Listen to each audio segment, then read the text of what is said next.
ऐसे ही फिर बेदिली से भर दिया हुआ है। ऑल इंडिया रैंक 423, 99.98 परसेंटाइल, अवर टॉपर। लास्ट ईयर कटा हुआ था कुछ 650, तो मुझे लगा कि मैं तो उतना भी नहीं कर पाऊँगा।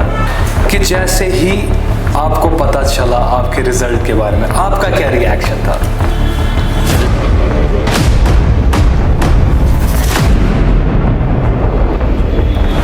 अस्सलाम वालेकुम रहमतुल्लाहि व बरकातुहू। Hello everyone, myself Moin from Elision private limited.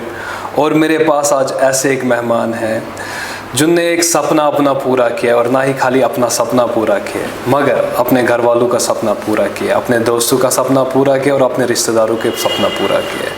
मेरे पास आज आपके साथ जुड़ रहे हैं mister Aftab, who has scored 622 marks out of 720, all India rank 423, 99.98 percentile, our topper Aftab, who made Kashmir proud।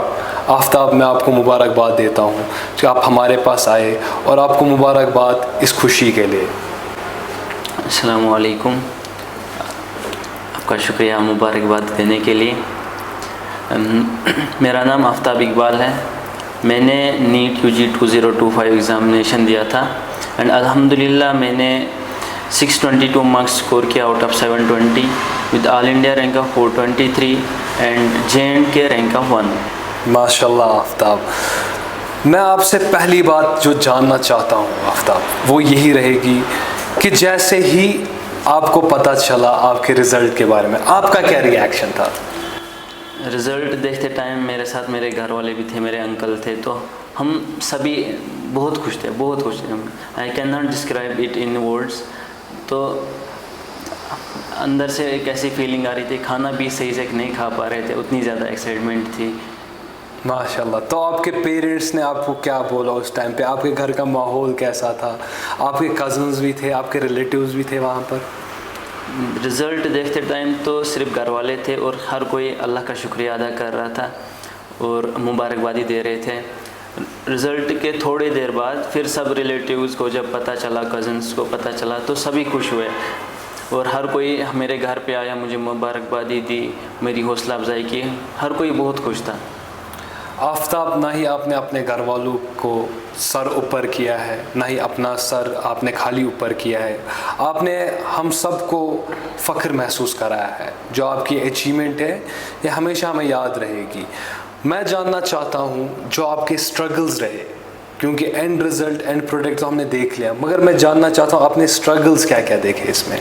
Struggles, मेरा सबसे पहला स्ट्रगल ये था कि क्योंकि मैं बानिहाल का रहने वाला हूँ, खड़ी रामबन, तो वहाँ से यहाँ आना, यहाँ के माहौल में अडाप्ट होना, यहाँ पे पढ़ना, यहाँ पे टीचर्स के साथ अपनी फ्रीक्वेंसी को मैच कराना, सबसे पहला यही स्ट्रगल था और यही सबसे बड़ा भी था, यहाँ पे सर्वाइव करना। विद टाइम इसको इसने मेरा बहुत टाइम वेस्ट किया यहाँ पे सर्वाइव करने में।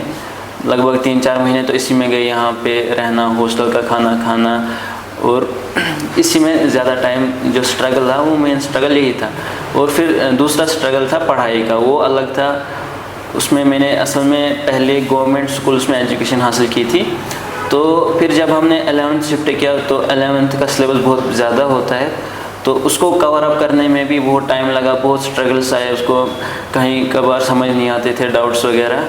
तो इन सब चीज़ों में तो एक तो खुद एग्जॉस्ट होता था इंसान, दूसरा फिर टीचर्स को भी एग्जॉस्ट कराना पड़ता था क्योंकि डाउट्स तो उन्हीं से क्लियर कराएंगे। हर किसी ने स्ट्रगल किया, मेरे फैमिली ने स्ट्रगल किया, टीचर्स ने स्ट्रगल किया और फिर मैंने भी स्ट्रगल किया।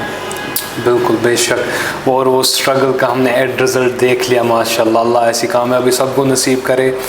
आप आते हो बानिहाल से, और बानिहाल से आप इधर आए to gain education, to gain knowledge.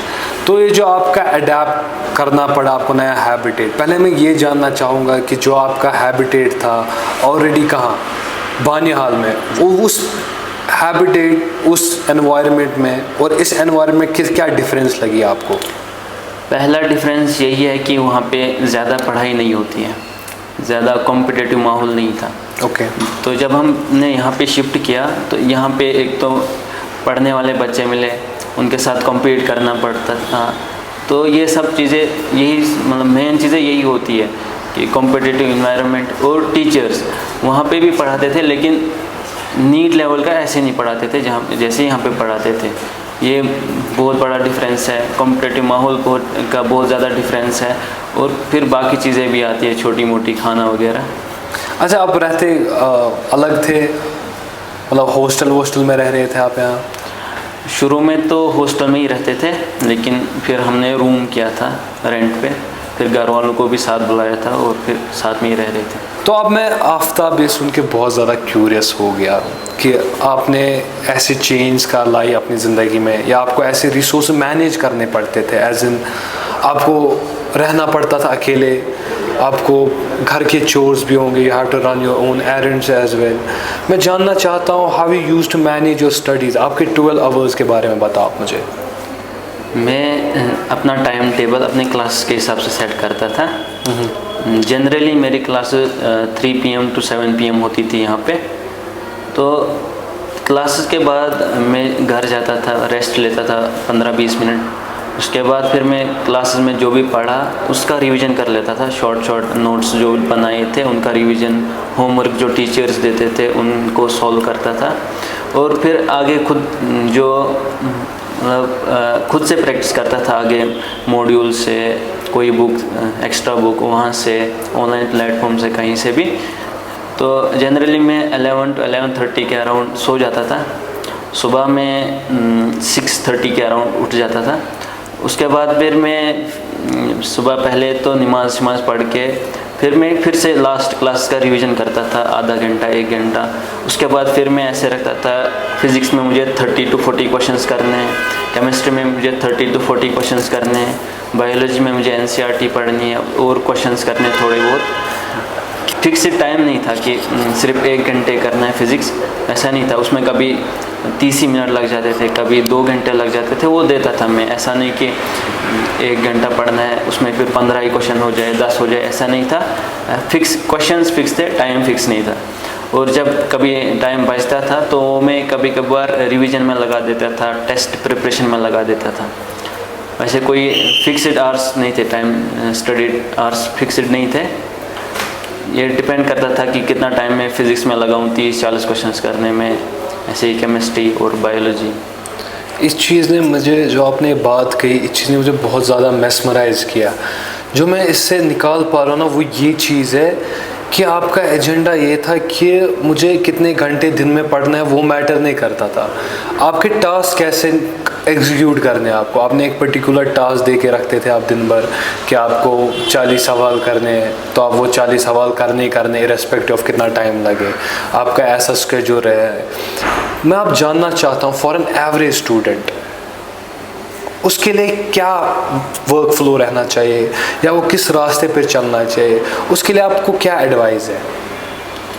उसके लिए सबसे पहली एडवाइस है कि क्लासेस में अच्छे से कॉन्सेप्ट समझना है। वो तो हर किसी के लिए समझ नहीं है, तब तक आप क्वेश्चंस नहीं कर पाएंगे। और डेली आप टाइम टेबल ऐसा बनाइए कि उसमें आप डेली जो क्लास कर रहे हो उनका कवर कर रहे हो, और अगर कुछ टेस्ट कभी कभार होते थे उनके लिए भी आप पढ़ पा रहे हो, उतना टाइम आप मैनेज कर लेना। और बैकलॉग भी नहीं होना चाहिए डेली क्लास का, मतलब साथ में चलाना है, डेली क्लास का भी, और अगर कभी टेस्ट हो, कभी कुछ भूल चुके हो, उसका रिवीजन करना, साथ में चलाना है। ऐसा नहीं कि मैं अब टेस्ट के लिए प्रिपेयर करूँगा, डेली क्लास का छोड़ देता हूँ, वो फिर आगे बैकलॉग हो जाएगा, फिर आपको बैकलॉग कवर करना है। तब उस दौरान जो क्लासेस चल रही होंगी वो फिर बैकलॉग बन जाएंगे। ऐसे करते करते फिर इसी डिप्रेशन में चले जाते हैं कि अब तो बहुत ज़्यादा बैकलॉग हो गया। ऐसी चीज़ें नहीं करनी है। जो अभी हमें सुन रहे होंगे वो डेफिनेटली ये सवाल कर रहे होंगे अपनी जगह, क्या हमें खाली पढ़ना है, क्या हम उसके अलावा कुछ खेल सकते हैं, कूद सकते हैं? वो तो सवाल सबके दिल में होगा ही होगा। अभी उसके बारे में आप क्या कहते हो? क्या आप कोई एक्सटर्नल एक्टिविटीज़ करते थे इरेस्पेक्टिव ऑफ स्टडीज़? ज़्यादा एक्सटर्नल मेरे पास, मैं यहाँ श्रीनगर में उतनी ज़्यादा फ्रेंडशिप नहीं थी शुरू में, तो मैं ज़्यादातर जब कभी बोर होता था तो मैं फ़ोन ही चलाता था, यूट्यूब मोस्टली। इंस्टाग्राम तो उसमें मुझे इंटरेस्ट नहीं है ज़्यादा इंस्टाग्राम पे, तो फिर मैं ज़्यादातर यूट्यूब ही चलाता था। लगभग शुरू में तो इसका वॉच टाइम बहुत ज़्यादा था, 3 आवर्स तक जाता था, लेकिन लास्ट तक ये था वॉच टाइम इसका। 1 आवर था, कम से कम 30-40 मिनट तो जाते ही थे। और कभी कभार फिर लास्ट टाइम पर फिर फ्रेंड्स थोड़े बहुत बन गए यहाँ पे, तो फिर हम जाते थे बीच बीच में कभी क्रिकेट खेलने। महीने में 2-3 बार जाते थे। हर जिस संडे टेस्ट होता था, टेस्ट देकर फिर एग्जॉस्ट हो जाते थे तो हम क्रिकेट खेलने चले जाते थे 2-3 घंटे। ऐसा नहीं था कि पूरे दिन सिर्फ पढ़ाई करनी है, थोड़ा टाइम में रेस्ट लेता था, बहुत ज़्यादा टाइम। तो रेस्ट लेना इस ज़रूरी है, ज़रूरी है, रेस्ट लेना भी ज़रूरी है। मुझे आप बताए बात एक, आप जब इस नीट एग्ज़ाम को देने गए, व्हाट वाज योर एंड गोल? आप क्या रिज़ल्ट चाहते थे इससे?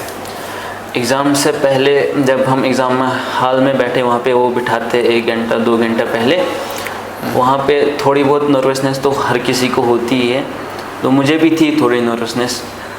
लेकिन दिमाग में जब थोड़ा टाइम हुआ वहाँ बैठे हुए, तो फिर थोड़ा बहुत जब नर्वसनेस कम हुई तो मेरे दिमाग में था कि हाँ मैं अच्छा स्कोर करूँगा। मैं टारगेट था माइंड में कि हाँ 700 प्लस स्कोर करना है। कॉन्फिडेंस आ रहा था, बिल्डअप हो रहा था वहाँ पे।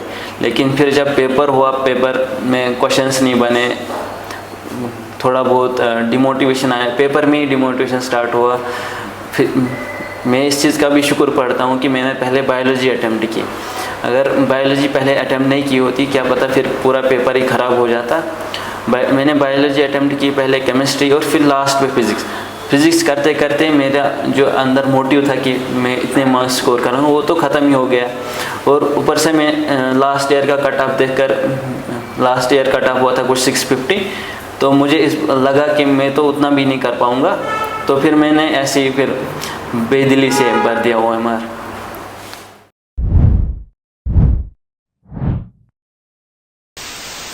एलिजन की तरफ से आपको और एक बार मुबारकबाद देते हैं, और ये हमारी तरफ से एक छोटा गिफ्ट है टू यू।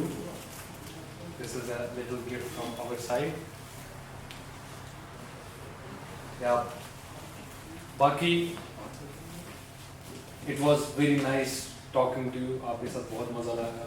आई होप आपको भी हमारे साथ बात करने में मज़ा आया होगा। सी यू इंशाल्लाह नेक्स्ट टाइम।